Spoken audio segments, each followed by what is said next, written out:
আমার এই যে দেখছেন যে গ্রে হেয়ার, ব্ল্যাক হেয়ার। তা আমার চুলের একটা বড় অংশ পেকে গেছে। তার মানে গ্রে হেয়ার। GREY ও হতে পারে, এটা ব্রিটিশরা বলে। আর GRAY এটা হলো আমেরিকানরা বলে।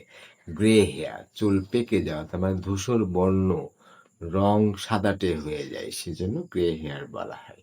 তাহলে most of my hair is grey, 5 of my hairs are black, 10 of my hairs are gray, like that. হুম। তারপরে আমি কি পরে আছি? I'm wearing spectacles. Spectacles, glasses, one glass, two glasses.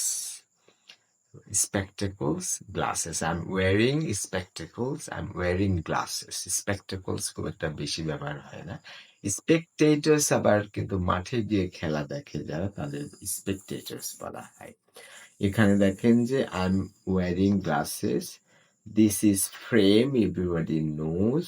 And this is my forehead. Foreheadও বলা যাবে, আবার foreheadও বলা যাবে।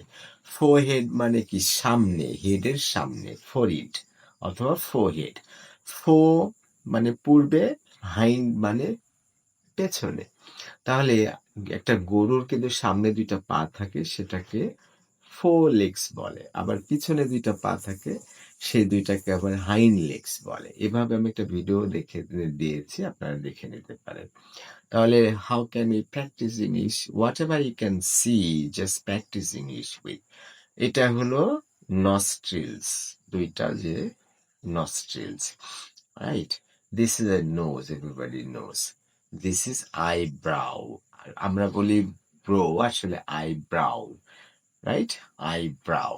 আইল্যাশেস, যেখানে আইল্যাশেস।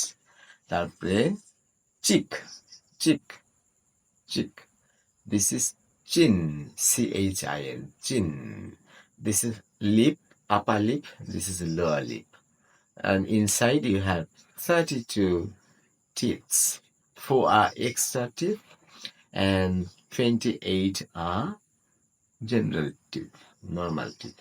এই টিথটা দেখেন টুথ, তারপরে প্লাস এস যোগ করলে কি হয়? টিথ হয়। গুস, এস যোগ করলে গিস হয়। ফুট, এস যোগ করলে ফিট হয়। এইভাবে বিভিন্ন টেকনিক অবলম্বন করে আপনারা ইংরেজি শিখতে পারেন। So this is my shirt, half sleeve shirt.